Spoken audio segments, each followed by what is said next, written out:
Last week, I talked about a Catholic revolution, and based on some of the comments I received, I think a lot of people were surprised because they're not seeing a lot of signs pointing to a Catholic revolution. Actually, they're feeling the opposite, not a revolution, but a revolt against the church. I think a lot of our people are feeling the weight of discouragement, that we seem to be losing the battle, that those things that we see as sacred, it seems like everyone's turning away from them. It seems like the culture of death is winning over the culture of life. And we're giving into that discouragement. I was listening to a reporter comment on the former Bishop Leahy, and he said that this is going to have devastating effects upon the church, a church that is experiencing decline already. See, his perception is that the church is in decline, that it is now weak, and that it is no longer relevant. A lot of people see the church as old and archaic, and its people are tired and worn out and indifferent. We have to be people of hope. We have to be people seeing signs of revolution.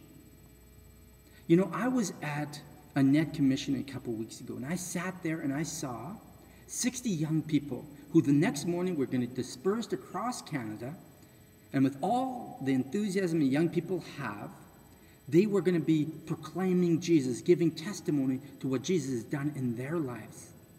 The church is not weak, it's strong. This week, there are approximately 1,000 people that are going to be in CCO Bible studies, most of them on university campuses. And many of them, for the very first time, they'll be hearing about Jesus in a very clear and simple way. The church is not on a decline.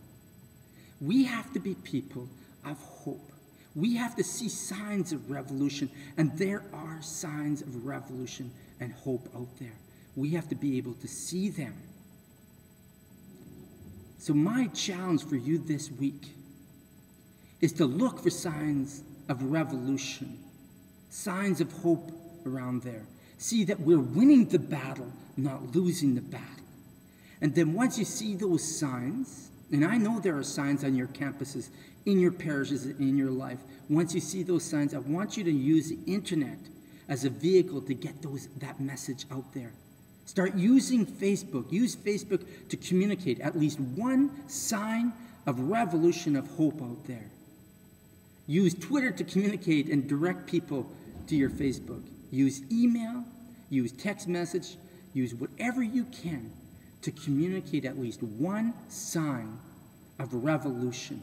And once people start seeing that there's a revolution, it will catch fire. People will be caught up. They will not be giving into discouragement, but they'll become people of hope. So I'm waiting for you to communicate to me and to a lot of other people the signs of hope, the signs of revolution. I've used it today to communicate signs of hope. Join me.